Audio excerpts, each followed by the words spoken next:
Dear students, ये BCom part first financial accounting की class चल रही है, जिसमें मैं इंश्योरेंस क्लेम वाला चैप्टर पढ़ा रहा हूँ। और इसमें मैंने आपको लॉस ऑफ स्टॉक पॉलिसी के बारे में पहले बता चुका हूँ। अब लॉस ऑफ प्रॉफिट या कॉन्सिक्वेंशियल लॉस पॉलिसी या परिणामी हानि के अंतर्गत किस प्रकार से दावों की गणना की जाती है, वो अब मैं यहाँ बताऊँगा। पिछले वीडियो में मैंने इस पॉलिसी के बारे में और उसके कुछ टेक्निकल टर्म्स के बारे में बताया था। अब इस वीडियो के माध्यम से हम दावों की राशि यानी क्लेम कैलकुलेशन ऑफ क्लेम करना सिखाएंगे। देखिए, इसमें कुछ स्टेप्स हैं, है ना, जिसमें अपन स्टेप में प्रथम चरण जो है, फर्स्ट स्टेप है, वो है calculation of short sales. Hindi English दोनों में ध्यान रखें। कैलकुलेशन ऑफ शॉर्ट सेल्स, बिक्री में कमी की गणना। ये देखेंगे हम कि भाई जो इंडेमनिटी पीरियड है, क्षतिपूर्ति अवधि है, जैसे मान लीजिए एक अक्टूबर को आग लगी और अक्टूबर नवंबर दिसंबर 3 महीने की, मान लीजिए सपोज हमने इंडेमनिटी पीरियड है और ये आग लगी 2019 में, 1 अक्टूबर 2019 को आग लगी। तो पिछले साल 1 अक्टूबर 2018 से, है ना, 31 दिसंबर 2019 तक जो सेल्स थी उसको कहेंगे previous year sales during indemnity period. यानी इस साल का इंडेमनिटी पीरियड क्या है? इस साल का पीरियड है 1 अक्टूबर 2019 से 31 दिसंबर 2019 तक। ये तो इंडेमनिटी पीरियड है जिसमें आग लगी और व्यवधान हुआ, और इसके लिए हमने इंश्योरेंस कंपनी को इन्फॉर्म कर रखा है। लेकिन पिछले साल इसी अवधि में कितने की सेल्स थी? पिछले साल इसी अवधि में कितने की सेल्स थी वो मैंने क्या बताया। 1 अक्टूबर 2019 की बात कर रहे हैं तो पिछली बार चले जाओ 1 अक्टूबर 2018 में। 31 दिसंबर 2019 की बात कर रहे हैं तो पिछले साल चले जाओ 31 दिसंबर 2018। इसका मतलब 1 अक्टूबर 2018 से 31 दिसंबर 2018 के बीच में जो सेल्स थी उसको हम फर्स्ट कॉलम में लिखेंगे। यहाँ लिखेंगे previous year sales during indemnity period. चाहे हिंदी में लिखें या इंग्लिश में लिखें, कोई आपके ऊपर डिपेंड करता है। फिर उसमें क्या करेंगे, adjustment for increase in trend. यदि पिछले साल की तुलना में इस साल इंक्रीजिंग ट्रेंड है तो उसमें बढ़ा देंगे। जैसे मान लो 10% इंक्रीजिंग ट्रेंड है और पिछले साल इस पीरियड में सेल्स थी 2 लाख, तो 2 लाख का 10% 20,000 रुपये बढ़ा देंगे। और इन केस डिक्रीजिंग ट्रेंड है, सेकेंड है एडजस्टमेंट, तो लेस कर देंगे उसको। Adjustment for decrease in the trend of sales, sales में डिक्रीजिंग ट्रेंड है तो 2 लाख का 10% इसमें लेस कर देंगे, यानी 20,000 रुपये से लेस कर देंगे। तो जैसे भी स्थिति इंक्रीजिंग ट्रेंड है तो बढ़ा देंगे और डिक्रीजिंग ट्रेंड है तो उसमें से लेस कर देंगे। और तो ये सेल्स जो भी होगी, और फिर एक्चुअल सेल्स को इसमें से लेस कर देंगे। एक्चुअल सेल्स को इसमें से, यानी इस पीरियड इंडेमनिटी पीरियड, कौन सी इंडेमनिटी पीरियड, एक अभी एग्जांपल जो मैं लिया था वही दोबारा ले रहा हूँ। 1 अक्टूबर 2019 से 31 दिसंबर 2019 के बीच में, इस ईयर में, इस जो एक्चुअल इंडेमनिटी पीरियड है उसमें जो एक्चुअल सेल्स हुए वो इसमें से लेस कर देंगे और वो कहलाएगी शॉर्ट सेल्स। इसका मतलब पिछले साल मान लीजिए 2 लाख रुपए की सेल हुई थी, और मान लीजिए इंक्रीजिंग, एक बार इंक्रीजिंग ट्रेंड सेल चल रहे हैं और डिक्रीजिंग ट्रेंड हो तो उल्टा कर लेना। 2 लाख रुपए की सेल्स थी, 10% इंक्रीजिंग ट्रेंड है तो 2,20,000 की सेल होनी चाहिए। मान लीजिए इस साल हुए 50,000 की, तो 2,20,000 में से 50,000 लेस कर देंगे तो 1,70,000 ये शॉर्ट सेल्स हुई। यानी आग लगने की वजह से जो सेल्स में कमी हुई वो 1,70,000, उसके हिसाब से आगे कैलकुलेशन हुई। ठीक है, ये क्वेश्चन भी दे रखा है, आप कर लेंगे, कोई ऐसी कोई बड़ी बात नहीं है। वही चीज़ है, इसमें इंक्रीजिंग ट्रेंड 20% है, सेल्स इसमें दे रखा होगी इंडेमनिटी पीरियड की सेल्स दे रखी 2.5 लाख, और ये इंक्रीजिंग ट्रेंड 20%, तो 20% ऐड कर दिया 2.5 लाख में, 20% 50,000 ऐड कर दिया तो 3 लाख हो गई। और एक्चुअल सेल्स क्वेश्चन में देख लेना, देख रखेगी ये 70,000 रुपये, तो 3 लाख में से हमने 70,000 लेस कर दिया तो ये हो गई 2,30,000 रुपये। ये शॉर्ट सेल हो गई, यानी जो एक्सपेक्टेड सेल इस पीरियड में होनी चाहिए थी उसकी तुलना में इतनी सेल कम हुई, ये मान के चलेंगे। फर्स्ट स्टेप से हमने हमारी क्या आ गई, कैलकुलेशन ऑफ शॉर्ट सेल। दूसरा स्टेप जो है वो है calculation of rate of gross profit. उसमें भी बताया था मैंने, ग्रोस प्रॉफिट भी बताया था, ग्रोस प्रॉफिट रेट भी बताई थी।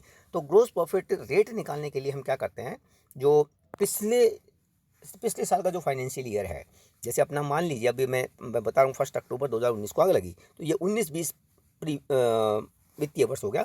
18-19 पूरा पूरा 1 अप्रैल 2018 से 31 मार्च 2019 तक के बीच के जो पीरियड है, वित्तीय वर्ष है, पिछले साल का वित्तीय वर्ष, कंप्लीट वित्तीय वर्ष ध्यान रखना, उसमें जो प्रॉफिट हुआ था उसको नेट प्रॉफिट लेंगे, प्लस इंश्योर्ड स्टैंडिंग चार्जेस। तो उस पीरियड की अवधि में के जो भी फिक्स्ड चार्जेस हैं उसमें से जो इंश्योर्ड हैं वो इसमें प्लस कर देंगे, और divide by sales of the previous financial year. वही 18-19 में एग्जाम्पल वही लेके चल रहा हूँ। 18-19 में जो सेल्स थी पूरे साल की, ठीक है, उससे डिवाइड कर देंगे, इंटू 100 आ जाएगी, कर देंगे तो क्या आ जाएगी, ये जीपी रेट आ जाएगी। लेकिन कभी कभी क्या होता है, क्वेश्चन में नेट प्रॉफिट नहीं होता है, नेट लॉस होता है। तो उस स्थिति में थोड़ा दो फॉर्मूले लगेंगे, थोड़ा सा ये एक समझने वाली बात है, दो फॉर्मूले लगेंगे इसमें। इसमें ग्रॉस प्रॉफिट निकालने के लिए क्या करेंगे, इंश्योर्ड स्टैंडिंग चार्जेज जो ऊपर लिए वो तो वही लेंगे, minus reduced net sales. Reduced net sale का मतलब हुआ, इसका रिड्यूस्ड नेट सेल्स का अलग से एक फॉर्मूला है, वो अपन नीचे डिस्कस करेंगे, डिवाइड बाय सेल्स इंटू 100। तो इस तरह से ये हो गई। अब रिड्यूस्ड नेट लॉस कैसे लेंगे, रिड्यूस्ड नेट लॉस कब होता है कि नेट लॉस जो हुआ P&L में पिछले साल के प्रीवियस फाइनेंशियल ईयर में जो नेट लॉस हुआ उसको लिखेंगे, net loss into insured standing charges upon total standing charges.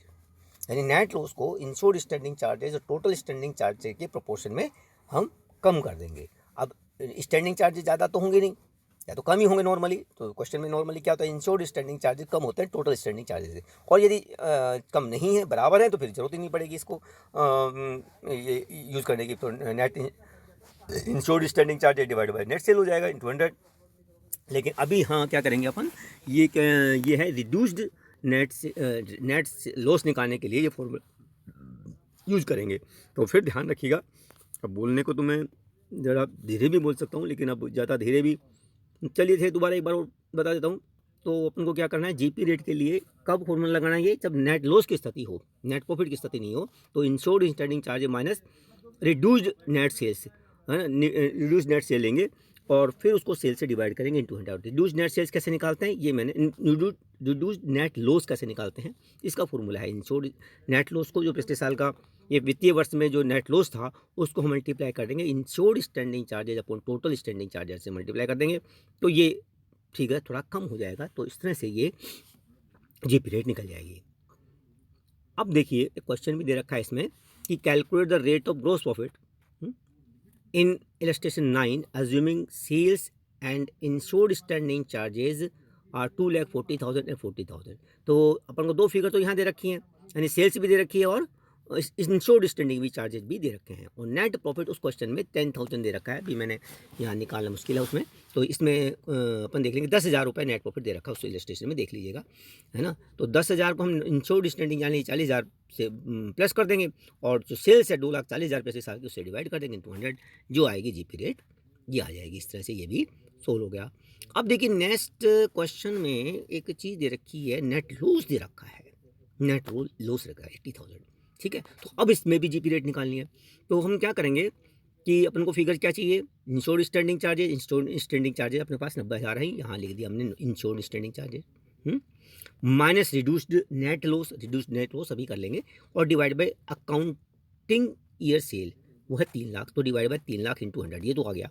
अब आ जाए नेट रिड्यूस्ड नेट लॉस कैसे निकालेंगे, जो तो वही है कि नेट लॉस कितने हैं यहाँ पर, यहाँ है 80,000, इसको मल्टीप्लाई किससे करेंगे, इंटू इंश्योर्ड स्टैंडिंग चार्जेज यानी 90,000 divide by all standing charges 1,20,000। तो 90,000 डिवाइड बाई 1,20,000 इंटू जो नेट लॉस है 80,000, जो भी अमाउंट होगा वो लगभग जो भी आएगा फिगर आप देख लीजिएगा, वो 60,000 रुपये आ गया। और इस तरह से अपन जीपी रेट देखो, इंश्योर्ड स्टैंडिंग चार्जेज कितनी है 90,000, total standing charges 1,20,000 into 80,000 net loss, तो ये रिड्यूस्ड नेट लॉस हो गया 60,000। तो इंश्योर्ड स्टैंडिंग चार्जेज में से, इंश्योर्ड स्टैंडिंग चार्ज में से हम ये net reduced net loss less कर देंगे, ये हो जाएगा 90,000 माइनस 60,000, 30,000 डिवाइड 3 लाख इंटू 100, ये 10% ये अपना जीपी रेट हो गया।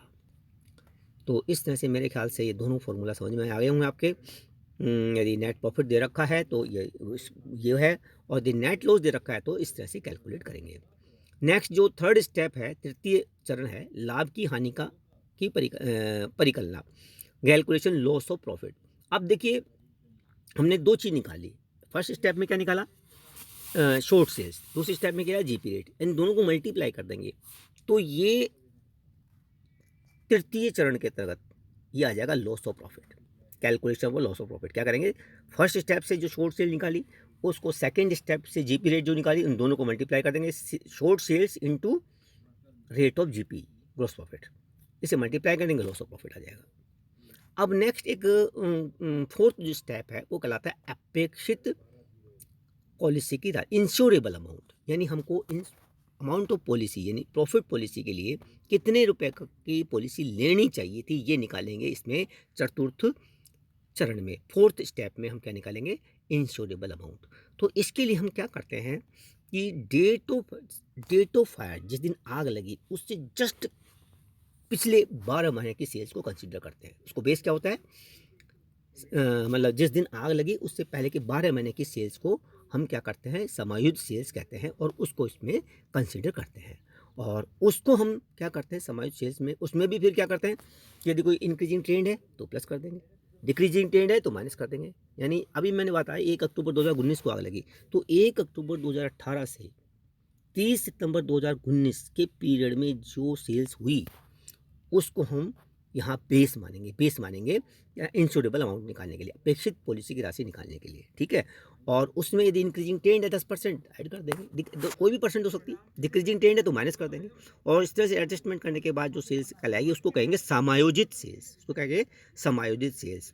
और फिर उसको हम जीपी रेट से मल्टीप्लाई कर देंगे, समायोजित सेल्स को हम जीपी रेट से मल्टीप्लाई कर देंगे तो क्या आ जाएगा, वो आ जाएगा इंश्योरेबल अमाउंट, ठीक है। तो यहाँ हम क्या करेंगे, जिस दिन आग लगी उससे पहले के 12 महीने की सेल्स को उसमें plus minus increasing decreasing trend का एडजस्टमेंट करने के बाद जो वैल्यू आएगी उसको हम जीपी रेट से मल्टीप्लाई कर देंगे और इस प्रकार से वो इंश्योरेबल अमाउंट आ जाएगा।